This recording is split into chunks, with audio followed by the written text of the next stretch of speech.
Good evening everyone, myself Anurag Upadhyay. जैसा कि आप लोग जानते हैं कि हम लोग मिशन फितूर में हैं। मिशन फितूर के अंदर हम लोग मिशन मैथ में हाइट एंड डिस्टेंस का क्वेश्चंस कल हमने स्टार्ट किया था पार्ट वन के बाद पार्ट 2 वीडियो में हमने कहा था कि हम आप लोगों के साथ जुड़ेंगे, सारे बोर्ड क्वेश्चंस को सॉल्व कराएंगे। सारे बोर्ड क्वेश्चंस को हाइट एंड डिस्टेंस के हमने कहा था कि हम आप लोगों को सॉल्व कराएंगे और इन्हीं क्वेश्चंस को लेके बोर्ड हमेशा इसी टाइप के क्वेश्चंस को लेके हमेशा पेपर अपना फिक्स करते हैं, पेपर अपना बनाते हैं। जो भी बोर्ड अपना क्वेश्चन बनाता है वो एक सेट पैटर्न पे होता है, वो पैटर्न फिक्स होता है कि किस तरह से उसको पेपर सेट करना है। पेपर सेटर्स को पहले से ही एक पैटर्न है, उस पैटर्न पे ही वो हमेशा क्या करते हैं, क्वेश्चन बनाते हैं। अब यहाँ पे हम देखते हैं कि 2017 में ये क्वेश्चन पूछा गया है। क्या है question? If a tower 30 meter high cast shadow of 10 under root 3 meters, 10 under root 3 meters, shadow कितना हो रहा है? Shadow is 10 under root 3 meters long on the ground. अब ये जो हाइट है, टावर की हाइट देखिए कितना सुंदर टावर बना है। इस टावर की जो हाइट है वो कितनी है? 30 मीटर है। हाइट ऑफ टावर कितना है? 30 मीटर। आप इसको h लिख सकते हैं। हाइट ऑफ टावर 30 मीटर है। क्या क्वेश्चन आपसे क्या पूछ रहा है? मैंने कहा था कि दो ही तीन क्वेश्चन बनते हैं। क्या होगा? या तो लेंथ फाइंड करने के लिए देगा, या तो ब्रेड्थ फाइंड करने के लिए देगा, या तो एंगल देगा, या तो कहेगा कि कितनी ऊंचाई पे कोई चीज है ये बताइए, या कितनी गहराई में कोई चीज दिखाई दे रही है ये बताइए, या तो इसका एंगल कितना बना ये बताइए। यहाँ पे देखिए क्या पूछा है बोर्ड 2017 में। बोर्ड ने पूछा कि if a tower is 30 meter high, 30 meter ऊंचा टावर है जिसका कास्ट शैडो, जो अपना शैडो जिसकी परछाई बन रही है 10 under root 3 meter, 10 under root 3 meter की परछाई बनी। अब यानी कि परछाई अगर इधर बनी है तो ये किधर खड़ा होगा? टावर के पीछे क्या होगा? सन कहीं ना कहीं होगा। और टावर का शैडो कितना हो रहा है? 10 अंडर रूट 3 मीटर टावर का क्या है? शैडो है। टावर का शैडो कितना है? 10 under root 3 meter long on the ground. कहां पे? ग्राउंड पे। यानी ये हमारा क्या हो गया? ग्राउंड हो गया। अब देखिए ध्यान से, then what is the angle of elevation? क्या पूछा है आपसे? Angle of elevation. कल हमने पढ़ाया था कि एंगल ऑफ एलिवेशन कहां से बनता है? एंगल ऑफ एलिवेशन ग्राउंड से बनेगा। जब हम नीचे से ऊपर की तरफ देख रहे हैं, जब हम झंडे को सलामी दे रहे हैं, देखिए यहाँ ध्यान से, अब यहाँ पे एंगल बनेगा और इस एंगल थीटा के बारे में आपसे पूछा जा रहा है कि व्हाट इज दिस। अब ध्यान से समझिएगा, कल भी मैंने कहा था कि 3 ही चीज आपको रटना है, 3 रेशियो रट लेने हैं। एंगल यहां बना है तो एंगल के सामने वाला जो लाइन होगा वो क्या होगा? एक राइट एंगल ट्रायंगल में जहां से हम एंगल को देखते हैं उसके जस्ट सामने वाला क्या होता है? परपेंडिकुलर होगा। नीचे वाला क्या होगा? बेस होगा। और ये क्या हो जाएगा? हाइपोटेनस। तो परपेंडिकुलर, हाइपोटेनस और बेस हमें क्लियर है। अब हम क्या करेंगे कि क्वेश्चन क्या कह रहा है उसके लिए हम गिवन लिख देते हैं कि गिवन क्या क्या दिया गया है। गिवन में दिया गया है height of tower, height of tower. बच्चों क्या दिया हुआ है? Height of tower. Height of tower means perpendicular की वैल्यू दे दी गई। बच्चों क्या दे दिया गया? परपेंडिकुलर की वैल्यू। परपेंडिकुलर की वैल्यू कितनी है? 30 मीटर। परपेंडिकुलर की वैल्यू कितनी है? 30 मीटर। एंड इसका जो शैडो बन रहा है उसको भी लिख लेते हैं, length of shadow, length of shadow on the ground. Ground पे कितना शैडो बना उसका क्या है? ये क्या होगा? बेस होगा। बेस की वैल्यू कितनी दी गई है? 10 अंडर रूट 3। अब देखिए इस क्वेश्चन को लगाने में क्या प्रॉब्लम है आपको सिर्फ ये जानना है कि इसमें लगेगा क्या। लगने क्या है? जो दिया है वही तो लगाएंगे। और दिया क्या है? परपेंडिकुलर और बेस। तो परपेंडिकुलर और बेस से बनने वाला क्या बनेगा? परपेंडिकुलर और बेस को बच्चों, परपेंडिकुलर और बेस से क्या बनेगा? आप बताएंगे कमेंट करके। परपेंडिकुलर और बेस से क्या बनेगा? परपेंडिकुलर और बेस से बनेगा tan थीटा। यानी कि हमको क्या निकालना है? tan theta. चलिए निकालते हैं tan थीटा में वैल्यू क्या आती है। So tan theta is equal to perpendicular upon base. Putting the value, क्या वैल्यू है? 30 meter upon 10 under root 3। Meter. Meter को तो हटा दीजिए, मीटर से क्या हो गया, कैंसिल हो गया। मीटर को यहाँ लिखने की कोई जरूरत नहीं, क्योंकि एंगल का कोई यूनिट नहीं होता है। एंगल की यूनिट क्या होती है, डिग्री होती है, और डिग्री को हम अभी फाइंड कर लेंगे। अब देखिए यहाँ पे 30 10 √3। अब ये सोल्यूशन कैसे होगा, बहुत सारे बच्चों को ये छोटी छोटी चीजें नहीं आती हैं कि 10 √3 है, इसका मतलब 10 × √3 है। चलिए अब ये हो गया बहुत आसान सा सवाल। अब 0 से 0 को सब बच्चे कैंसिल कर लेंगे, यानी कि यहाँ पे tan थीटा का मतलब क्या हो गया, tan थीटा। अब ये बदल गया थोड़ा सा, 3 √3 हो गया। क्या हो गया, 3 √3। ओ अब कैसे कैलकुलेट करेंगे, बहुत सारा तरीका है, लेकिन जो मैं बताने जा रहा हूं वो और भी इजी तरीका है, बहुत सारा। आप क्या करेंगे कि √3 नीचे दिया हुआ है, तो 3 को हम कन्वर्ट कर लेंगे किस में, √3 में। तो ये √3 × √3 अपॉन √3 हो जाएगा। तो 3 से 3 कैंसिल, यानी अब क्या बचा, tan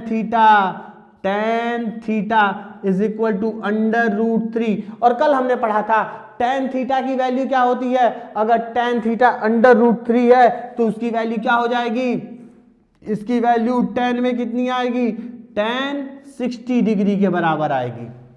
कितनी आएगी बच्चों, tan 60 डिग्री। कंपेयर कर लीजिए, comparing both side, comparing the value of theta. Theta की वैल्यू कंपेयर किए, थीटा क्या आ गया, थीटा इज इक्वल टू कितनी degree, 60 degree. Theta is equal to कितना हो गया, 60 डिग्री। तो ऐसे ही आपको हर क्वेश्चन लगा लेना है। बोर्ड में इतना आसान सा क्वेश्चन पूछा गया, बताइए क्यों डर रहे हैं, क्यों डर रहे हैं आप, जब आपको आता है सारा क्वेश्चन। आप एक एक क्वेश्चन का स्टेप बाय स्टेप समझिए कि किस तरह से आपको क्वेश्चन। सबसे पहले क्वेश्चन है, अ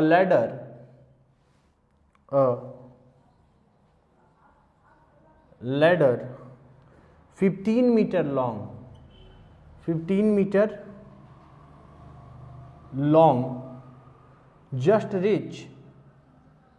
just reach the top of a vertical wall of a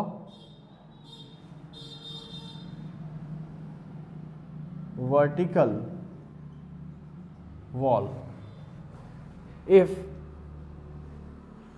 the ladder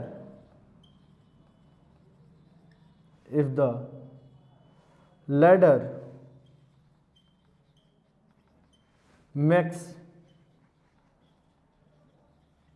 an angle of 60 degree with the wall, find the height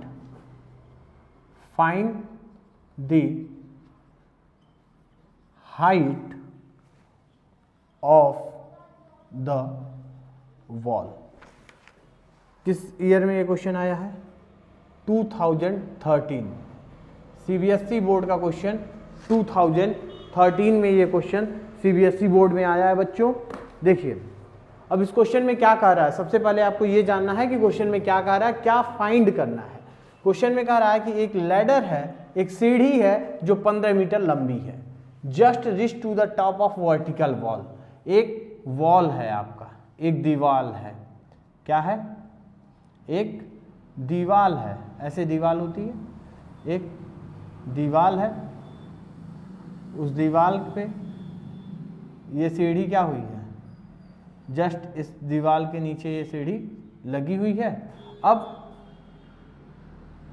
एक सीढ़ी ऐसे सीधे लगी होगी, सीढ़ी तो तिरछी मिर्ची सीढ़ी तो होगी नहीं, ऐसा है क्या कि सीढ़ी अलग अलग होगी, नहीं, तिरछी तो होगी नहीं।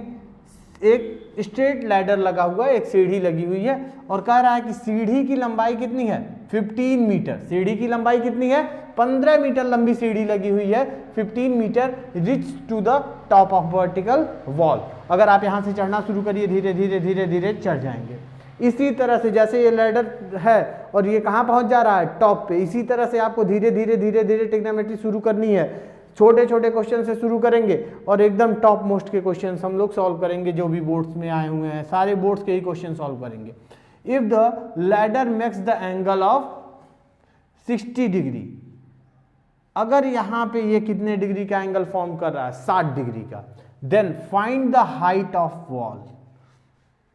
If ladder makes an angle of 60 degree with wall, किसके साथ बना रहा है 60 डिग्री, यहां पे नहीं, वॉल के साथ ही एंगल बना रहा है 60 डिग्री का।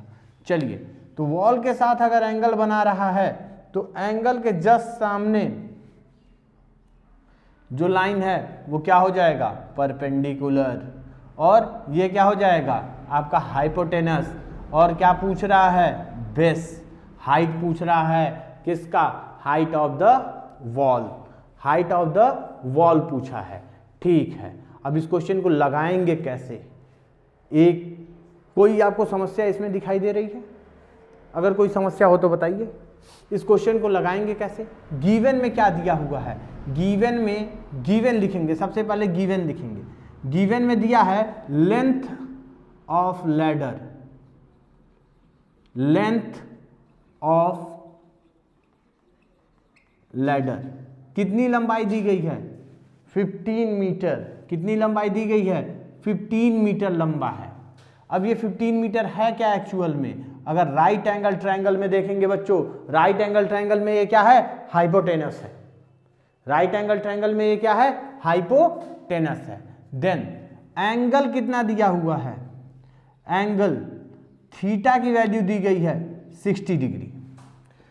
कहां से है, विथ वॉल, किसके साथ बना रहा है ये एंगल, ग्राउंड के साथ नहीं बना रहा है, किसके साथ बना रहा है, वॉल के साथ बना रहा है। अच्छा, जब ये वॉल के साथ एंगल बना रहा है कितना, 60 डिग्री का, फॉर्मूला क्या लगाएंगे? समस्या है कि फॉर्मूला क्या लगाएंगे।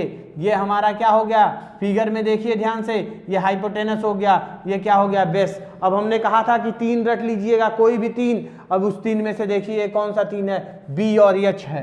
क्या है, बी और एच। बी अपान एच क्या आएगा, base upon hypotenuse. Base upon hypotenuse का शॉर्ट फॉर्म क्या, यानी cos theta. So we have